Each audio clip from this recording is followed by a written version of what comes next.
All right. Well, it's time for Batman vs Superman reviews. Let's go.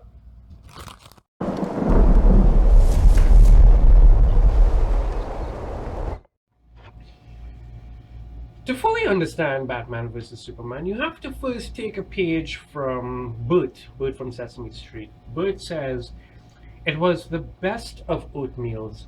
It was the worst of oatmeal." Batman vs Superman was good. It was not great. There's a lot of things to love and a myriad of things to possibly hate. And now I'm rhyming. I went relatively bright and early with one of my dear friends and sisters. You can look below. There's a link to her review on her website, Adventures of a Trini Fangirl. And we went to IMAX, which, I mean, I guess you can go anywhere, but the sound and visual quality that an IMAX format has, I think, is worth getting into. And on a more personal note, the fact that I can pre-order my seats without any kind of actual stress is a plus. But I digress. Batman vs Superman has all the ingredients for a blow-mind piece of cinematic brilliance. Unfortunately, it was left in the oven too long, and it got dark. Nope, not dark, burnt. That's the word, burnt. Of course, as with all burnt things, when you scrape off the top layer, it's not half bad, actually.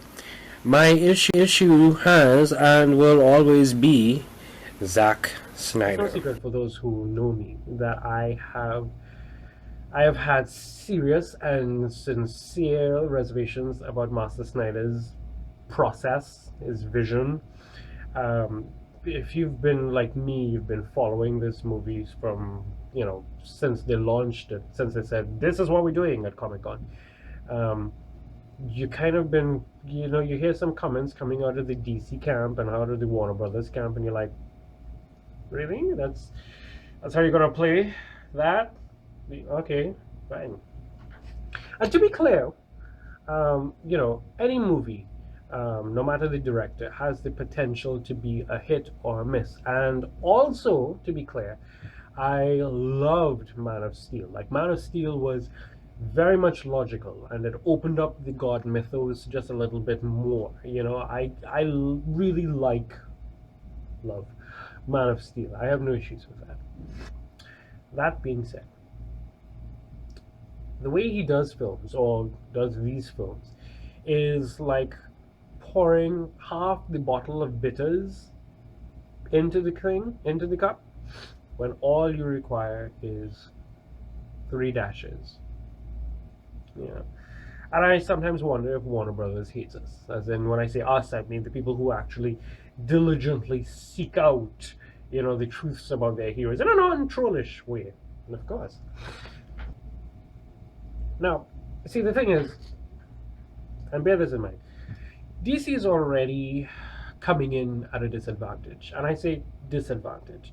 Scream all we want about the one-dimensional Marvel studio villains, or the radiance of the movies, or the fact that they always, it's bright and whatever, it is like that. The reality is, Kevin Feige and that team seems to have a clue. Even when they mess with the source material, like Ultron wasn't created by Tony Stark. All right, but you can still deal with it. You can still go along with the ride. We are behind. DC is behind. At least it took a little longer. Our fully integrated cinematic universe took a little longer to make, and that's fine. Everything takes its time. And of course, that means that people are going to compare the two houses, and they're going to even castigate, the films coming out of the two houses. Oh, and by the way, in case you're thinking of writing this off as just another Marvel fanboy, let's be clear. I have like one Marvel action figure in my house. Everything else is DC. I have like this huge statue of Jor-El. So yeah, it's all DC. To the comments that DC is more mythic, so it has to have this dark tone because it's mythic. And I agree. I agree that DC is mythic.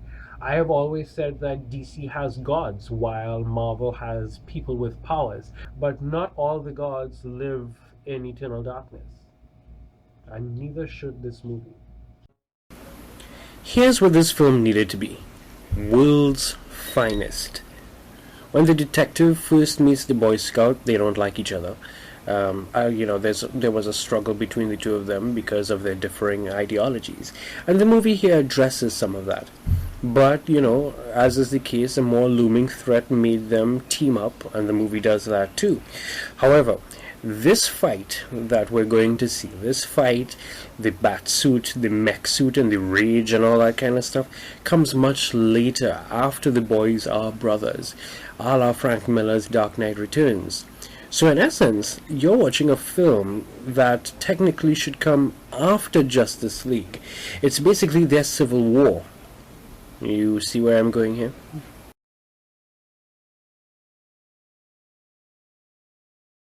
Let's start with the other fight. The other fight. It's no secret that Doomsday, thank you, trailers. There's no secret that Doomsday is in it. And that battle sequence was, I really want to say it was beautiful. It wasn't. It wasn't beautiful. But it was so cool to actually see the Trinity going up against Doomsday. It actually worked. It had its moments. Let's say it like that. It had its moments. One of the things that was actually worth cheering at, like I literally yes, cheering at, was Diana's reveal as Wonder Woman. She doesn't just hold her own; she is like in charge. She's like there, and I think Gal Gadot is Wonder Woman, and it gives a ton of renewed hope for the solo film slash films.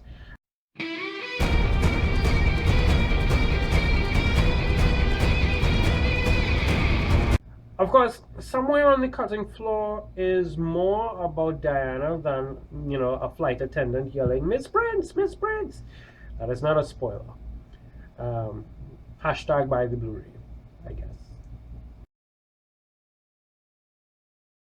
Now, remember, this movie is called Superman vs. Batman: Dawn of Justice. There's actually two films at play here, so to speak.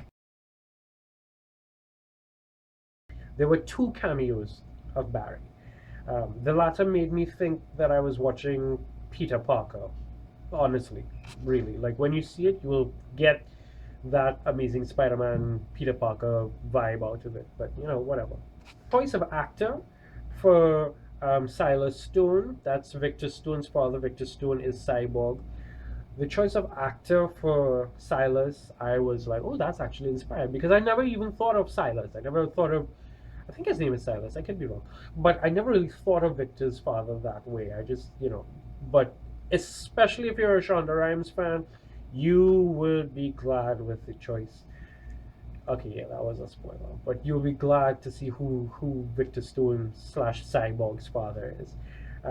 Actually, that entire sequence where they showed you how Victor became Cyborg is pretty cool. Like, I'm looking forward to seeing his film.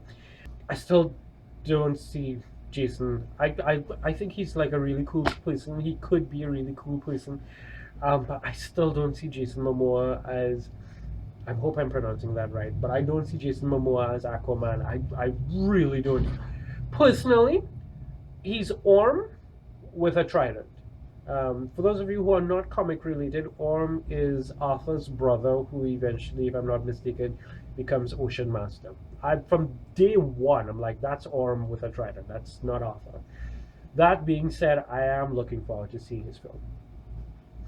Speaking of actors, Henry Cavill as conflicted Man of Steel works. There have some moments there, but he works. There is a potential problem, though. Given the fact that Batman vs. Superman pulls from a range of pivotal DC storylines, it might negate having a Cavill standalone trilogy. That's something that we might need to look at. Bruce Wayne held quite nicely in the form of Ben Affleck. I had issues, but not not with Ben. Honestly, I coming back again to casting. Actors grew. Actors grew. So the idea that, oh dear God, he was Daredevil and now they're putting him as Batman. Please give me a break. The boy works. The man, sorry, the man works. There's a really nice turning point with the heroes revolving around name Martha. So look out for that. That is actually pretty cool. I was pleased. I was pleased. I don't know if you will be, but I was pleased. Thinking back to that scene, though, I realized that this film was meant to be sort of like a love letter to the world and to the fans. Um, and I fear though that the brilliance of that love letter was overshadowed. I still don't know how I feel about Lex, though. I really don't. But again, I blame ridiculous editing than Jesse, particularly. There's like a lot of plot holes, I think, around Lex.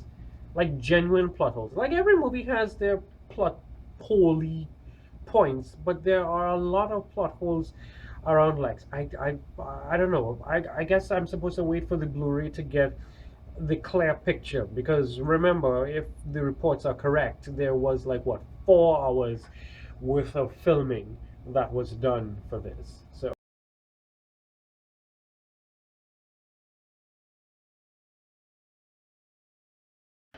overall, the film has its merits, and box office sales agree. The film has its merits. I myself am going back to IMAX to see it. Um, Maybe even, more than I'd like to admit. You know, I'm going back. But the hodgepodginess of the editing process peeves me, and I know I'm not alone. Does the film deserve a bit of a bashing? Yes, because unlike the other studio, DC has gods. I've said this before. DC has gods, and that should mean something. Um, Nolan's Dark Knight trilogy was masterful in bringing in the realism and grit to heroes, but this was unbalanced. And yeah, the funny thing is, though, DC animation and DC comics and DC TV are balanced and brilliant. Um, it's got, like old fans latching on to the stuff, and newcomers alike are genuinely intrigued because of that balance. And I feel like we need to have more of that in the films.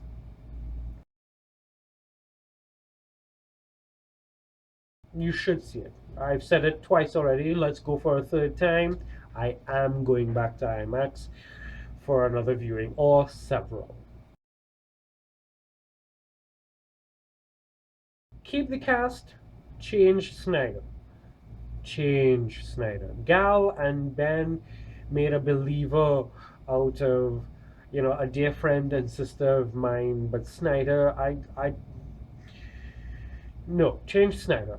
Like, for a guy who talks about Marvel's flavor of the week films and holding accountability to DC characters and all this kind of thing, I still feel like if he doesn't understand it much. I still feel as if he hates us. I really do.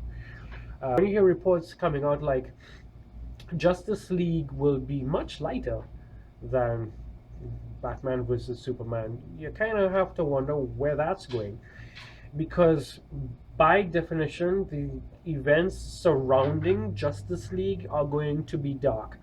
Let's make it clear, this Justice League movie that's coming out, or movies rather, that are coming out, it's not Avengers style movies. If you have to have a similarity or a comparison, this is Infinity War.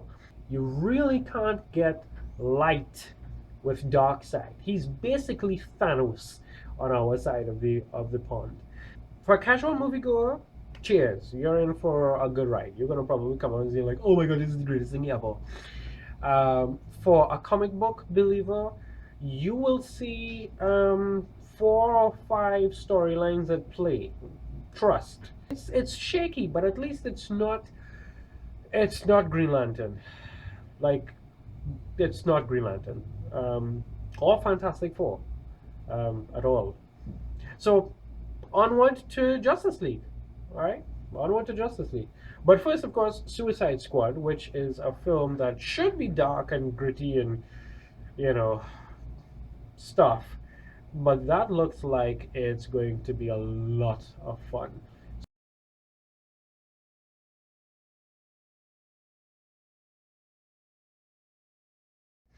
Special shout out to Mr. T's T-shirts who basically outfitted me for this review.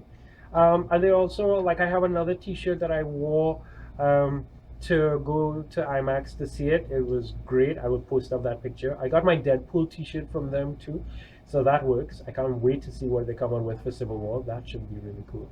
Um, and like I said, go enjoy the movie. Go to IMAX. Like yourself. Take it in. Bye.